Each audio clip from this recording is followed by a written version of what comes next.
Bonjour et bienvenue à cette émission Pasteur, j'ai une question. Aujourd'hui, nous allons répondre à la question de Cécile qui nous écrit de France. Peut-on imposer les mains à une personne qui n'a pas la foi pour sa guérison? Mais voilà une bonne question, parce que c'est vrai que quand on parle des miracles de Jésus, très souvent, Jésus dit que ta foi est grande, qu'il te soit fait selon ta foi. Et on se sent parfois tout petit en disant, mais et si moi, je n'ai pas cette foi-là, est-ce que je vais être guéri?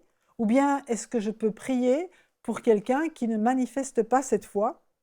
Alors là aussi, on va se tourner sur l'exemple de Jésus. On va voir par exemple le paralytique.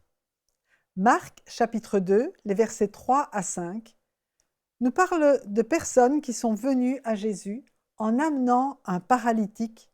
Ce paralytique était porté par 4 hommes. Comme ils ne pouvaient aborder Jésus à cause de la foule, ils découvrirent le toit de la maison où il était. Et ils descendirent par cette ouverture le lit sur lequel le paralytique était couché. Voilà la persévérance.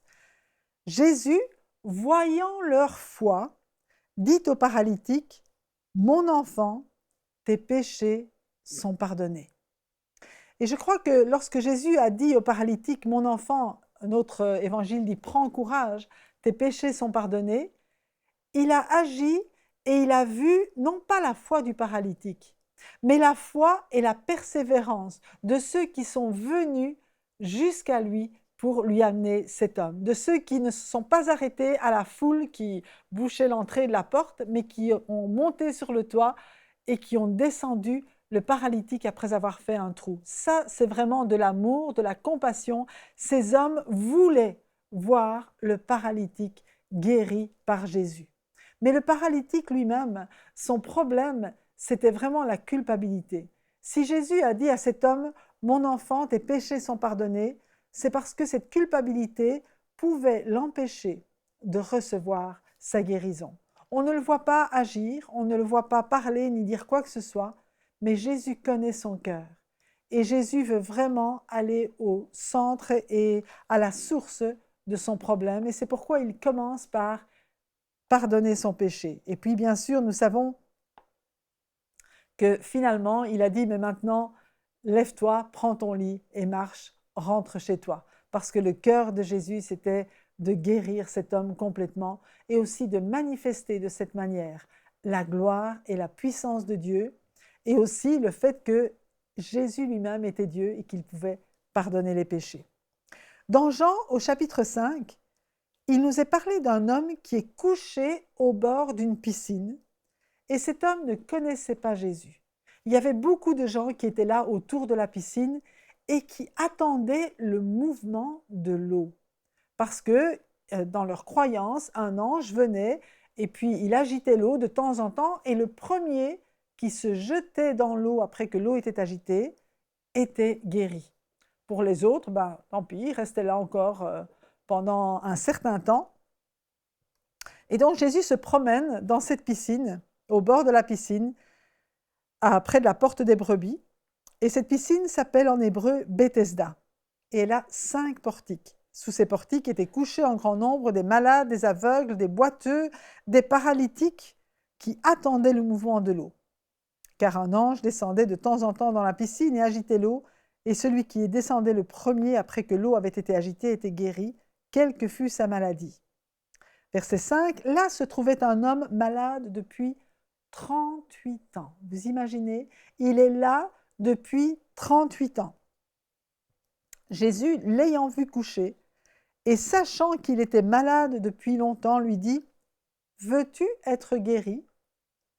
Le malade lui répondit, « Seigneur, je n'ai personne pour me jeter dans la piscine quand l'eau est agitée, et pendant que j'y vais, un autre descend avant moi. » Je crois qu'il est clair, dans ce que nous venons de lire, que cet homme ne croyait pas en Jésus. Son seul espoir, qui était en fait devenu un désespoir, c'était l'eau de la piscine. Et quand Jésus lui a dit « Veux-tu être guéri ?» il dit « Mais tu te moques de moi, Seigneur, c'est pas possible. Je n'ai personne pour me jeter dans l'eau. » J'ai arrêté d'espérer à la guérison. Mais Jésus, qui a pris l'initiative, qui a vu cet homme, qui a vu le désespoir de cet homme, est venu à lui et il a dit « Lève-toi », lui dit Jésus, « prends ton lit et marche ». Alors je crois qu'il y avait pas mal d'autorité et d'amour en même temps dans la voix de Jésus. Mais cet homme l'a cru. Et il s'est levé, il a été guéri, il a pris son lit et il a marché. Il a senti dans son corps qu'il se passait quelque chose et il a obéi à Jésus. C'était un jour de sabbat. On continue le récit. Les Juifs dirent donc à celui qui avait été guéri, « C'est le sabbat. Il ne t'est pas permis d'emporter ton lit. » Il leur répondit, « Celui qui m'a guéri m'a dit, « Prends ton lit et marche. » Ils lui demandèrent, « Qui est l'homme qui t'a dit, « Prends ton lit et marche » ?» Mais celui qui avait été guéri ne savait pas qui c'était, car Jésus avait disparu de la foule qui était en ce lieu. Il ne le connaissait pas. Il n'avait jamais entendu parler de lui auparavant parce qu'il était là à la piscine de Bethesda et tout ce qui se passait à l'extérieur lui était inconnu. Mais depuis lors, au verset 14, nous voyons que Jésus ne s'est pas arrêté à guérir cet homme. Il l'a cherché. Il l'a cherché jusqu'à ce qu'il le trouve. Et il l'a trouvé dans le temple. Et il lui a dit, « Voici, tu as été guéri.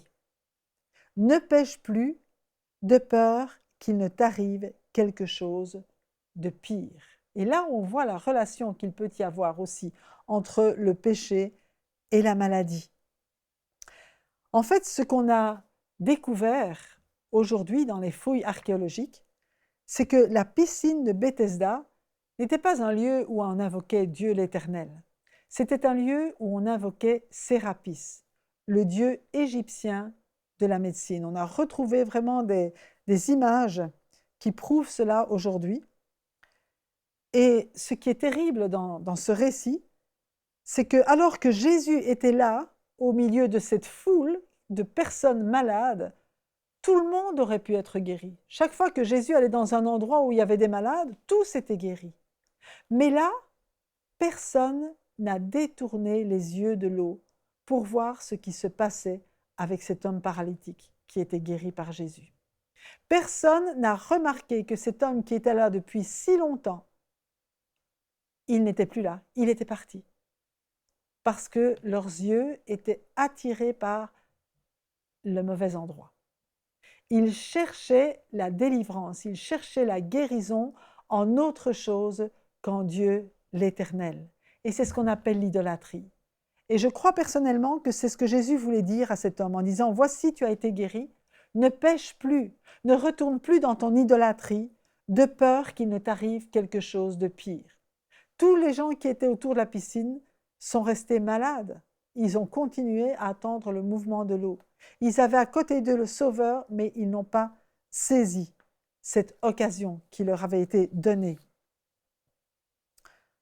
Mais Dieu a cherché celui qui n'avait plus d'espoir ailleurs qu'en lui. Jean chapitre 9, verset 1, il nous a dit que Jésus vit en passant un homme aveugle de naissance. Ses disciples lui firent cette question, « Rabbi, qui a péché, cet homme ou ses parents pour qu'il soit né aveugle ?» Jésus répondit, « Ce n'est pas que lui ou ses parents aient péché, mais c'est afin que les œuvres de Dieu soient manifestées en lui. Il faut que je fasse, tandis qu'il fait jour, les œuvres de celui qui m'a envoyé. La nuit vient où personne ne peut travailler. Pendant que je suis dans le monde, je suis la lumière du monde. » Remarquez que jusque-là, cet homme n'a rien dit. Jésus a vu un homme aveugle, mais l'homme, lui, il ne le voyait pas, il était aveugle. Il ne savait pas ce qui se passait autour de lui. Sa foi n'était pas mise en action. Après avoir dit cela, Jésus cracha à terre, fit de la boue avec sa salive, puis il appliqua cette boue sur les yeux de l'aveugle et lui dit « Va, et lave-toi au réservoir de Siloé, nom qui signifie « envoyé ». Il y alla, se lava, et s'en retourna voyant clair. Jésus a pris, parce qu'il y a toute une histoire qui se passe où l'homme va déclarer qu'il était aveugle, tout le monde va voir ce qui s'est passé, mais au final, eh bien, les pharisiens vont le chasser du temple. Ils vont dire c'est pas possible, tu ne peux pas venir ici, ce n'est pas ta place, tu es un menteur. Enfin, il y a plein de choses qui vont se passer si vous lisez dans la parole de Dieu, Jean chapitre 9, tout le chapitre. Et donc, au verset 35, Jésus apprit qu'il l'avait chassé, et l'ayant rencontré, il lui dit, « Crois-tu au Fils de Dieu ?» Il répondit, « Et qui est-il, Seigneur, afin que je croie en lui ?» « Tu l'as vu, lui dit Jésus, et celui qui te parle, c'est lui. » Et il dit, « Je crois, Seigneur. » Et il se prosterna devant lui. Cet homme ne connaissait pas Jésus. Il ne pouvait pas avoir la foi en lui. Mais néanmoins, il a obéi à l'instruction de Jésus d'aller se laver au réservoir de Siloé. Et si vous lisez tout le chapitre, il a aussi tenu ferme devant les accusations et les intimidations des pharisiens qui l'ont chassé du temple. Jésus l'a cherché pour qu'il puisse le reconnaître et recevoir ainsi le salut. Même si une personne est guérie avant de croire, combien il est important de lui présenter la bonne nouvelle du salut et de lui donner l'occasion de recevoir Jésus dans sa vie. Dieu disait à ses disciples, « Allez, prêchez la bonne nouvelle, guérissez les malades. » À d'autres, il a dit, « Allez, guérissez et prêchez. » Peu importe l'ordre dans lequel ça se passe. Mais si nous voulons manifester et témoigner du royaume de Dieu, les deux doivent avoir lieu. La guérison et la prédication de l'Évangile, la prédication de la bonne nouvelle du salut, de la bonne nouvelle du pardon des péchés pour recevoir la vie éternelle. Que ce soit avant ou après la guérison, mais que servirait-il réellement à une personne de recevoir la guérison physique si c'est au final pour terminer en enfer parce qu'elle n'a pas reçu ou qu'elle n'a pas entendu réellement la bonne nouvelle. Et c'est pourquoi Jésus a cherché cet homme jusque là où il se trouvait pour lui donner cette bonne nouvelle, pour lui dire qu'il était le sauveur du monde. Et c'est ce que nous devons faire nous aussi. Un autre exemple de guérison où la véritable foi n'est pas manifestée, eh bien nous le trouvons lorsque Jésus descend de la montagne de la transfiguration avec Pierre et Jean. Et lorsqu'il arrive en bas de la montagne, il retrouve les autres disciples avec les pharisiens, ils sont en train de discuter, et un homme est là, il est venu avec son fils, qui est lunatique, qui est pris par un mauvais esprit qui le jette dans l'eau et dans le feu, et le fils n'est pas guéri. Cet enfant n'a pas été guéri par les disciples. Alors, Jésus va plus ou moins se mettre en colère, il va dire, mais enfin, race d'incrédules, qu'est-ce qui se passe? Pourquoi vous ne l'avez pas guéri? C'est un peu l'état d'esprit dans lequel il a dit cela, bien qu'il continue à les aimer, mais il a dit, vous auriez dû être capable de le faire. Puisque Jésus leur avait donné l'autorité déjà avant de chasser les esprits impurs. Et dans Marc 9, 21, nous lisons, « Jésus demanda au Père, « Combien y a-t-il de temps que cela lui arrive ?» « Depuis son enfance, répondit-il. Et souvent l'Esprit l'a jeté dans le feu et dans l'eau pour le faire périr. Mais si tu peux quelque chose, viens à notre secours, aie compassion de nous. » Jésus lui dit, « Si tu peux, tout est possible à celui qui croit. » Aussitôt le père de l'enfant s'écria, « Je crois, viens au secours de mon incrédulité. » Et Jésus, voyant accourir la foule, menaça l'esprit impur et lui dit, « Esprit muet et sourd, je te l'ordonne, sors de cet enfant, il n'y rentre plus. » Et il sortit en poussant des cris et en l'agitant avec une grande violence. L'enfant devint comme mort, de sorte que plusieurs disaient qu'il était mort. Mais Jésus, l'ayant pris par la main, le fit lever, et il se tint debout. Quand Jésus fut entré dans la maison, ses disciples lui demandèrent en particulier, « Pourquoi n'avons-nous pas pu chasser cet esprit ?» Il leur dit, « Cette espèce-là ne peut sortir que par la prière. » Et d'autres versions disent, « Ne peut sortir que par le jeûne et la prière. » Et nous voyons ici que malgré l'incrédulité des disciples, malgré l'incrédulité du Père, mais qui crie au secours en disant, « Seigneur, je crois, ce que je peux croire, je le crois, mais j'ai besoin de toi, j'ai besoin de ta foi pour croire vraiment. Viens à mon secours, viens au secours de mon incrédulité, mais guéris mon enfant. » Eh bien, Jésus a fait ce miracle. Il est venu guérir cet enfant. Malgré l'incapacité non seulement du Père de croire réellement, mais bien sûr aussi l'incapacité du Fils. Le Fils certainement ne croyait pas non plus, il n'avait pas cette possibilité, mais Jésus a guéri, en dépit de cette incrédulité. Et que dire des personnes que Jésus a ressuscitées, comme le fils de la veuve de Naïn, où rien ne laisse croire que même la mère avait la foi. Et bien sûr, le fils décédé ne pouvait pas croire non plus. Ce sont toutes des situations où Jésus a pris l'initiative d'aller vers ceux qui étaient dans le besoin, qui étaient dans la tristesse, qui étaient dans la détresse, et qu'il a pallié à leur manque de foi par sa propre foi à lui. Il pouvait dire dans Marc 11, « Ayez la foi de Dieu ». Lui avait cette foi, et par sa parole, il a guéri ceux-là même qui ne croyaient pas encore, mais à qui il s'est révélé par la suite. Donc dans chacune de ces situations, nous voyons la compassion de Jésus surpasser le manque de foi des malades ou de leur famille.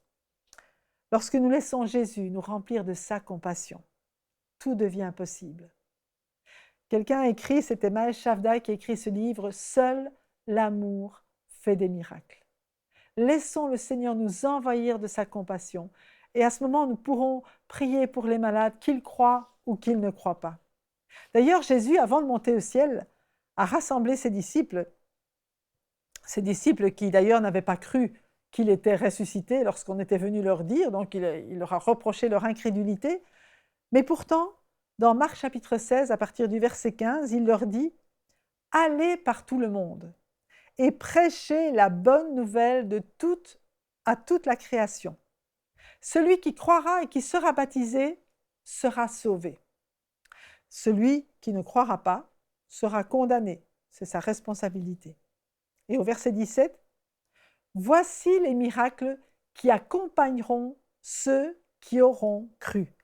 En mon nom, ils chasseront les démons. Ils parleront de nouvelles langues. Ils saisiront des serpents. S'ils boivent quelque breuvage mortel, il ne leur fera point de mal.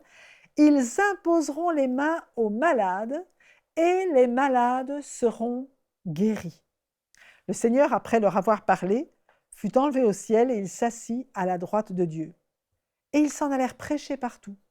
Le Seigneur travaillait avec eux et confirmait la parole par les miracles qui l'accompagnaient. Et ce qui me frappe dans ce passage, c'est que c'est ceux qui ont cru qui imposent les mains aux malades. Les malades sont guéris à cause de la foi de ceux qui croient et qui leur imposent les mains.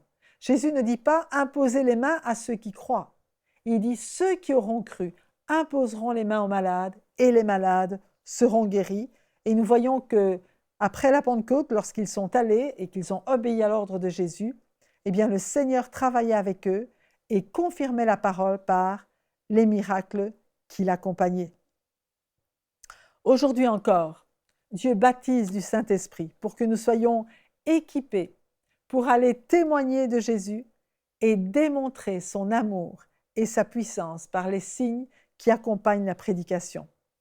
Jésus a dit « Voici, je suis avec vous tous les jours, jusqu'à la fin du monde. » Alors nous croyons que cette fin du monde, même si elle est proche, n'est pas encore arrivée et que Jésus est toujours avec nous aujourd'hui pour manifester son amour et sa puissance et pour confirmer sa parole par les miracles qui accompagnent la prédication de l'Évangile. Nous voyons un exemple de cela peu après la Pentecôte, quand Pierre et Jean montaient au temple et voient là un homme qui ne croyait pas à sa guérison. D'ailleurs, il était déjà au temple du temps de Jésus, jamais il n'a crié au Seigneur pour être guéri. Sa seule attente, c'était que Pierre et Jean lui donnent de l'argent. Et nous lisons dans Actes chapitre 3, Pierre et Jean montaient ensemble au temple. À l'heure de la prière, c'était la 9e heure. Il y avait un homme boiteux de naissance qu'on portait et qu'on plaçait tous les jours à la porte du temple, appelé la Belle, pour qu'il demandât l'aumône à ceux qui entraient dans le temple. Cet homme, voyant Pierre et Jean qui allaient y entrer, leur demanda l'aumône. C'était ce qu'il faisait habituellement. Pierre, de même que Jean, fixa les yeux sur lui et dit « Regarde-nous ». Et il le regardait attentivement, s'attendant à recevoir d'eux quelque chose. Alors Pierre lui dit, « Je n'ai ni argent, ni or, mais ce que j'ai, je te le donne. Au nom de Jésus-Christ de Nazareth, lève-toi et marche. » Et le prenant par la main droite, il le fit lever. Au même instant, ses pieds et ses chevilles devinrent fermes. D'un saut, il fut debout et il se mit à marcher. Il entra avec eux dans le temple, marchant, sautant et louant Dieu. Et nous voyons là aussi que c'est Pierre qui a pris cet homme par la main droite. Là, l'injonction de se lever n'était pas suffisante, il l'a aidé. Il a dit « lève-toi » et il l'a aidé à se lever. Et c'est au moment où il s'est retrouvé debout qu'il a vu et qu'il a réalisé que ses chevilles étaient fermes et qu'il pouvait marcher. Mais tout ça s'est appuyé sur la foi de Pierre et Jean et pas sur la foi de l'homme boiteux. Quand les disciples ont commencé à être persécutés à Jérusalem, ils se sont dispersés et ont annoncé l'évangile dans d'autres régions. Et nous voyons notamment Philippe qui va annoncer la bonne nouvelle à Samarie. Philippe, souvenez-vous, c'était un diacre, ce n'était pas un apôtre de Jésus, il avait été choisi bien après pour servir aux tables, mais c'était un homme qui était plein d'Esprit Saint et de foi. Dans Acte 8, versets 5 à 7, il nous est dit « Philippe, étant descendu dans la ville de Samarie, il prêcha le Christ. » C'est toujours le centre de la prédication, Jésus-Christ crucifié, ressuscité, monté au ciel. Jésus-Christ, le Tout-Puissant aujourd'hui. Et au verset 6, nous voyons que les foules tout entières étaient attentives à ce que disait Philippe lorsqu'elles apprirent et virent les miracles qu'il faisait. Car des esprits impurs sortirent de plusieurs démoniaques en poussant de grands cris, et beaucoup de paralytiques et de boiteux furent guéris. C'est la démonstration de l'amour et de la puissance de Dieu qui amène les gens à la foi. D'abord, ils sont guéris, ils voient les guérisons, ils sont témoins de cela, et puis ils croient en Jésus. Lorsque Paul, en voyage vers Rome, fit naufrage et se retrouva sur l'île de Malte, nous lisons dans Acte 28, 7, « Il y avait dans les environs des terres appartenant au principal personnage de l'île nommé Publius, qui nous reçut et nous logea pendant 3 jours de la manière la plus amicale. Le père de Publius était alors au lit, malade de la fièvre et de la dysenterie. Paul, s'étant rendu vers lui, pria, lui imposa les mains et le guérit. Là-dessus vinrent les autres malades de l'île et il fut guéri. » Il a fallu cette première guérison vers un homme qui ne connaissait pas Jésus pour que la foi naisse, pour que les autres malades viennent. Et bien sûr, nous savons que Paul disait « Malheur à moi si je n'annonce l'Évangile ». Ils ont entendu la bonne nouvelle de l'Évangile de Jésus-Christ. Lorsqu'il s'agit d'imposer les mains à des non-croyants, c'est toujours vrai aujourd'hui, c'est la foi des croyants qui entre en jeu. C'est la foi des croyants qui compte. Si vous avez reçu la foi, eh bien, pratiquez-la, mettez-la en pratique et priez pour les malades afin qu'ils soient guéris. Ça reste le plan de Dieu pour vous aujourd'hui, que les malades soient croyants ou non. Par contre, lorsqu'un chrétien est malade, là, il lui appartient de chercher la face de Dieu. Vous savez, on peut imposer les mains aux malades qui ne croient pas, qui ne connaissent pas Jésus, et ils vont recevoir la guérison. Mais lorsqu'il s'agit de chrétiens, Dieu attend de leur part qu'ils puissent saisir toutes les armes et les bénédictions que Dieu leur a données. C'est différent. Lorsque j'étais malade, j'ai eu besoin de fortifier ma foi dans la parole de Dieu. Romains 10, 17 nous dit que la foi vient de ce qu'on entend et ce qu'on entend vient de la parole de Dieu. Il nous appartient, à nous, enfants de Dieu, qui avons cette parole vivante et efficace à notre disposition, d'aller chercher dans cette parole la vie, la révélation de la volonté pleine et entière de Dieu pour nous et de recevoir la guérison. Trop de croyants aujourd'hui sont éduqués, même dans les églises, en disant « mais Dieu ne guérit plus aujourd'hui, les miracles c'était pour les premiers temps ». Rien dans la parole de Dieu ne nous permet de dire ces choses, parce que Jésus a dit « Je suis avec vous tous les jours jusqu'à la fin du monde ».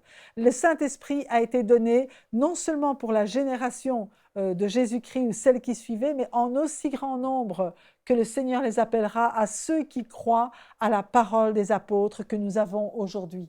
Le Saint-Esprit est pour tous ceux qui ont cette parole de Dieu, qui croient dans cette parole et qui veulent manifester aujourd'hui les œuvres de Jésus. Tout ce qui est dans cette parole est vrai pour aujourd'hui. Dieu veut se révéler. Ce sont les derniers temps et Dieu manifeste sa puissance, son amour, sa guérison, sa compassion encore à travers tous ses enfants qui le suivent, qui le servent et qui reçoivent de Dieu et du Saint-Esprit cet équipement pour être des témoins dans ce monde. Alors ne craignons pas de demander la guérison, ne craignons pas de pratiquer ces choses parce que Dieu veut guérir. Et si peut-être vous êtes sur un lit de malade et vous dites « mais moi je suis chrétien et puis Dieu ne me guérit pas », eh bien simplement mettez en pratique ce que la parole de Dieu dit. Appelez les anciens de l'Église aujourd'hui, même s'ils n'ont jamais fait cela. Nous connaissons une personne qui l'a mis en pratique, elle avait un cancer, elle a appelé les anciens de l'Église, le pasteur, les anciens n'avaient jamais fait cela, mais à sa demande, ils sont allés chez elle, ils ont prié pour elle, ils l'ont oint d'huile au nom du Seigneur et cette femme a été complètement guérie. Elle a cru la parole de Dieu, elle l'a mis en pratique. Les anciens et le pasteur sont allés, ils ont mis en pratique aussi et ils ont vu la fidélité de Dieu dans la guérison qui a été communiquée à cette femme, presque, je vais dire, malgré eux, puisqu'ils n'y croyaient pas. Mais le Seigneur a agi parce que Dieu est fidèle à sa parole. Jésus a dit que pas un seul iota ne pourrait disparaître avant que tout ne soit accompli. Et Jésus revient bientôt. Il veut trouver un peuple qui croit en lui. Il veut trouver un peuple qui met sa parole en pratique, qui croit qu'il est avec nous tous les jours jusqu'à la fin du monde. Oh, nous avons besoin, chacun, encore et encore, de fortifier notre foi dans sa parole et de dire « Oh Seigneur, tu l'as écrit ». Comme cette chère sœur Corrie ten Boom qui disait « Seigneur, regarde, tu l'as écrit là, c'est écrit là dans ta parole, alors je crois que tu vas l'accomplir. » Et Dieu est fidèle aujourd'hui encore pour manifester cette guérison. Si vous avez péché, eh bien confessez vos péchés les uns aux autres, afin que vous soyez guéris, parce que Dieu veut vous pardonner et vous guérir. Quand Jésus a donné sa vie sur la croix, il y a 2000 ans, eh bien, il l'a fait pour que nous soyons pardonnés de tous nos péchés et pour que nous soyons guéris de toutes nos maladies. Jésus, aujourd'hui encore, vient détruire l'œuvre du diable dans les corps de ceux qui s'approchent de lui ou de ceux qui reçoivent l'imposition des mains par ceux qui ont cru en lui. Alors ne vous privez pas de cette grâce et soyez les témoins, soyez les mains de Dieu aujourd'hui pour manifester cette guérison autour de vous en grand nombre. Que Dieu vous bénisse. Nous espérons que cette émission vous a béni. Si vous aussi vous avez une question biblique sans réponse, envoyez-la nous par email à pasteur.jeunequestion@enseigne-moi.com.